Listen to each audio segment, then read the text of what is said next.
Telecom and Aditya collection भिवंडीकर्स के लिए लाए हैं एक धमाकेदार ऑफर। अगर आप 30 मार्च से 1 मई तक पुजारा टेलीकॉम से शॉपिंग करते हैं, जहां 0 डाउन पेमेंट और 0% इंटरेस्ट पर आपको मिलेंगे ब्रांडेड मोबाइल और एसी, तो आपको मिल सकता है एक 32 इंच कलर टीवी जीतने का सुनहरा मौका। इतना ही नहीं, मोबाइल फोन, टीवी या एसी खरीदने पर आपको मिलेगा अश्योर्ड गिफ्ट और 1+1 ईयर वारंटी एक्सटेंड। तो देर किस बात की है, आज ही शॉपिंग करें और जीतिए अपना नया टीवी। देश में वक्फ बिल के अप्रूव होने की वजह से मुस्लिम समाज में नाराजगी पाई गई। रजा अकेडमी भिवंडी के प्रेसिडेंट शकील रजा द्वारा डीसीपी ऑफिस में मोर्चा निकालने की अर्जी दाखिल की गई थी, जिसके बाद कुम्हारवाड़ा पुलिस स्टेशन में रजा अकेडमी और एसीपी साहब की मुलाकात हुई, जिसके बाद मोर्चा निकालने की अर्जी वापस ली गई और जानकारी दी गई कि पुलिस द्वारा वक्फ बिल के खिलाफ कानूनी कार्रवाई करने का आश्वासन दिया गया है। भिवंडी में बंजारपट्टी स्थित फ्लाईओवर पर बड़ी गाड़ियों द्वारा रॉन्ग साइड का इस्तेमाल किया जा रहा है। ये वीडियो भेजकर हमें जानकारी दी गई कि फ्लाईओवर पर एक टीएमटी ने रॉन्ग साइड का इस्तेमाल किया, जिस वजह से ट्रैफिक डिस्टर्ब हुई।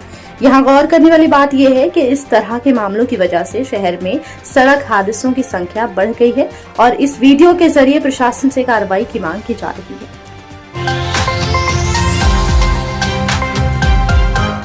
भिवंडी के दीवानशहर स्थित पानी की टांकी के नीचे एक पानी से भरा गड्ढा मौजूद है, जिसके आसपास सेफ्टी के लिए बैरिकेड्स नहीं लगाए गए हैं। हालांकि इस मुद्दे पर रोशनी डालते हुए कई बार प्रशासन से कार्रवाई की मांग की गई, लेकिन शायद प्रशासन को कार्रवाई करने के लिए किसी हादसे का इंतजार है, क्योंकि अगर यहां सेफ्टी बैरिकेड्स नहीं लगाए गए तो इस गड्ढे में गिरने से किसी की भी मौत हो सकती है।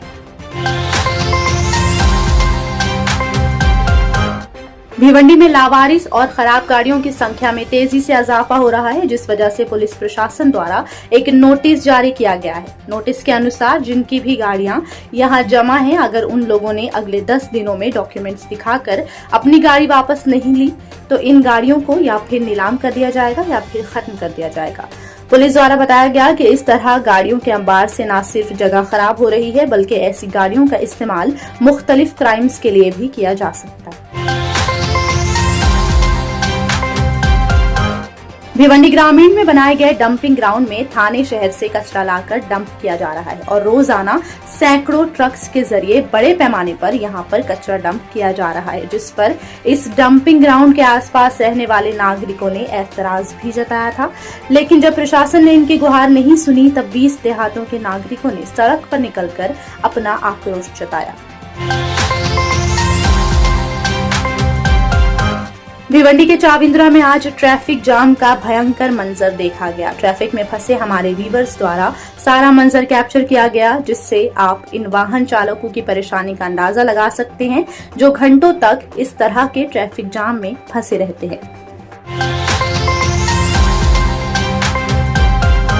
थाने पुलिस ने एक ऐसे वाहन चोर को गिरफ्तार किया है जो पहले रिक्शा चुराता, फिर उसी रिक्शा से किराया ढूंढता और फिर जब ईंधन खत्म हो जाता तो रिक्शा को वहीं छोड़ देता और किराए से आने वाले पैसों से ड्रग्स खरीदकर नशे करता। इतना ही नहीं, बताया गया कि आरोपी ने YouTube से देखकर गाड़ी चोरी करने का तरीका सीखा था।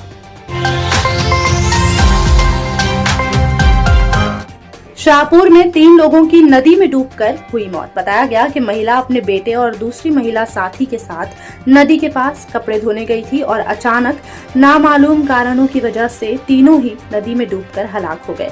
तीनों की उम्र 50 साल, 33 साल और 17 साल बताई गई। लोकल ट्रेन से गिरने की वजह से एक और नौजवान ने गंवाई अपनी जान। 24 साल नौजवान अंबरनाथ से उल्लासनगर अपने घर की तरफ सफर कर रहा था और इन स्टेशन के दरमियान चलती ट्रेन से गिर जाने की वजह से 24 साल युवक की मौत वाकई हो गई। कल्याण में इलाज के दौरान महिला की हुई मौत। परिजनों ने डॉक्टर्स पर लगाए लापरवाही के इल्जाम। शिकायत के मुताबिक महिला को अचानक पथरी की वजह से पेट में दर्द होने लगा, जिसके लिए उन्हें सरकारी हॉस्पिटल ले जाया गया और जांच के दौरान महिला 2 मंथ्स प्रेग्नेंट पाई गई। महिला के पहले से 3 बच्चे होने की वजह से उनके अबॉर्शन का फैसला किया गया। लेकिन प्रोसीजर के दौरान ही महिला की तबीयत गंभीर हो गई, जिसके बाद उन्हें निजी हॉस्पिटल रेफर कर दिया गया। लेकिन रास्ते में ही महिला की मौत हो गई और परिजनों ने डॉक्टर्स पर लापरवाही का इल्जाम लगाया, जबकि डॉक्टर्स का कहना है कि उनसे किसी किस्म की लापरवाही नहीं हुई।